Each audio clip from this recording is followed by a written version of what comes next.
Hello there. I'm Benjamin Morse, comic book artist, coming to you from high atop Bear Mountain. And as always, I'm here to talk about some comics. And today, one comic you've probably heard a lot about already, Frank Miller's Dark Knight Returns. Obviously, one of the all time greats, and I'm not sure there's much I can say about it that hasn't already been said. But what I did think might be interesting to talk about is how it got me thinking about a comic I've been working on, August Terminus Angels. It's a sequel to August Purgatory Underground, which is out in stores now from Red 5 Comics. So if this all sounds like something you'd be interested in checking out, please ask your friendly neighborhood comic retailer to look it up in previews and order a copy or two. Purgatory Underground covers events in my main character, Captain August's life from when he's in his early 20s. And I've got stories written about him or outlined that pretty much take us through his entire life. My initial thinking was just to go through and do these in chronological order, but I got to thinking about Dark Knight Returns, and moreover, how it really framed my experience reading Batman as a kid in the 80s. Most heroic myths we get the beginning and end as ideas that we sort of just know about without even necessarily remembering how we first heard of them. King Arthur picks up the sword from the stone. He's king for a while, and he does some stuff, and he dies fighting Mordred, and Excalibur goes back in the lake. That idea that stays in our head of the origin and the ending, it's always there and gives everything else in between, in my mind, so much more gravity and tension. Even if we're reading stories that don't follow a set continuity, we still have that vague notion in our heads of the beginning and the end of the character. And for most people my age, when it comes to Batman, that's year one and Dark Knight Returns. Like I said, I don't have a ton to add to Dark Knight Returns analysis. I think everybody's talked about that one a lot. Other than, as much as I keep going back to it, I do always seem to find something new that's a reflection of the current day. Those one-page vignettes about people going nuts, where they have bookended by news talking heads, really jumped out at me the last time I read it.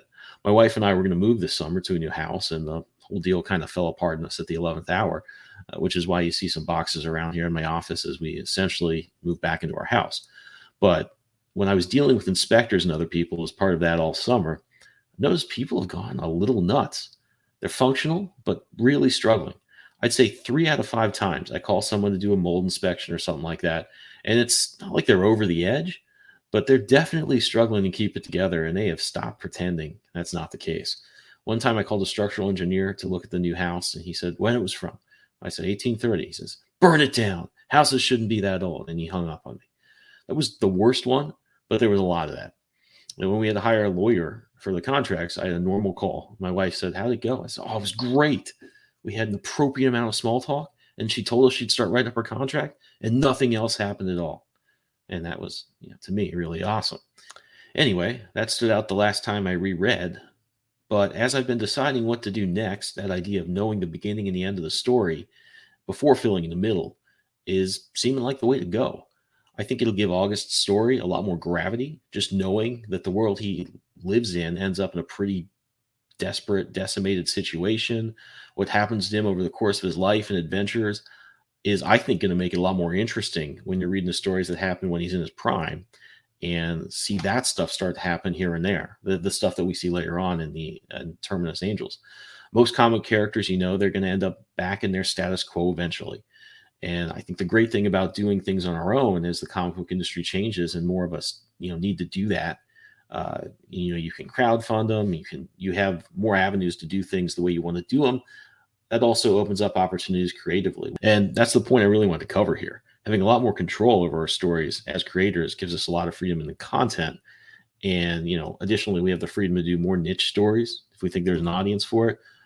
But again, what's occurring to me now as I plan on my next few projects is there are a lot more opportunities to restructure stories to give them as much impact as it can. And that's been a big breakthrough for me. And I think it's worth, as comic creators, looking at story structure in that way, to step back and think of your readers and the events in the overall story, and then where those events would have the most impact in reading order.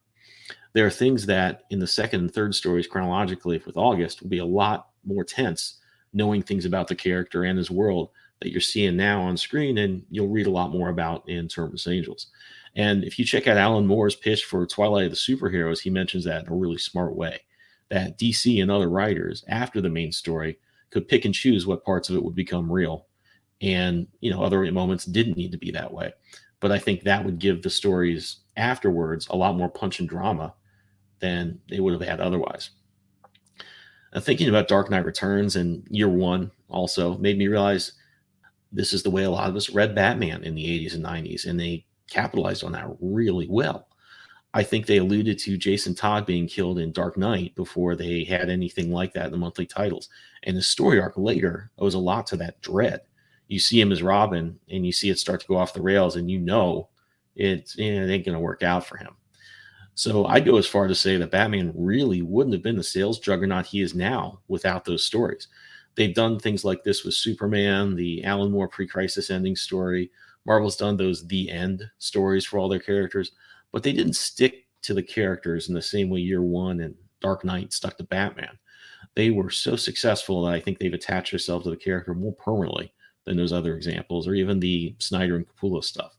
I like Zero Year and the other one a lot. There were some really cool moments, especially with Alfred. And of course, the art is amazing. But as a reader, it doesn't quite feel as real to me as the Miller stuff. Now, that may just be my age talking, and younger readers see the Snyder stuff same way I do with the Miller stories.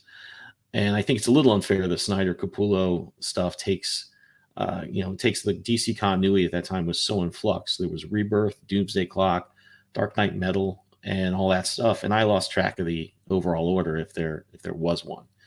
Whereas DC post-crisis had a solid, clear timeline for years until, I want to say, 0 Hour in the mid-90s. And that let the Miller stories really take root and gave the DC writers space to play off elements from those stories.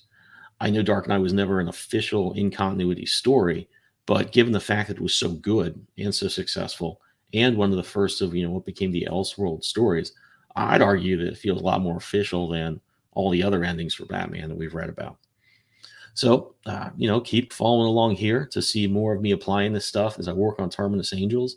And let me know in the comments if you have stories you're developing, and if looking at restructuring the order on your stories and the story beats in them adds drama or you think takes away from it. And let me know what you think about Miller, Snyder, Dark Knight, all that. I'm going to leave you with the trailer for the first August story, Purgatory Underground, which you can ask for at your comic book retailer, and it's out in previews from Red 5 Comics. But like a lot of comics from outside the big two, in some cases, it's going to need them pre-orders to get out there. So you can go to red5comics.com and get back issues, and I hope you'll check it out. I also hope you've enjoyed the video. Till next time.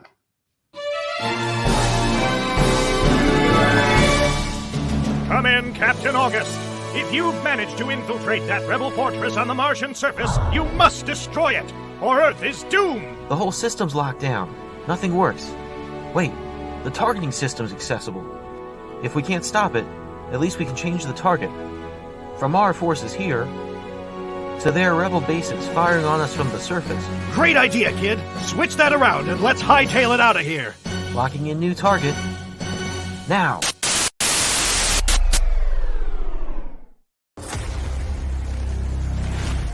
While most citizens are relieved, Baron Segan is gone, and the rebellion has ended. Many feel Captain August is a war criminal who should answer for the destruction of Mars.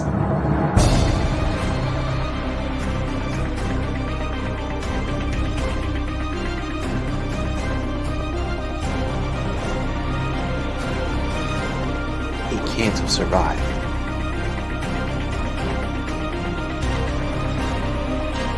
Once they take what they need, they're gonna wipe us out.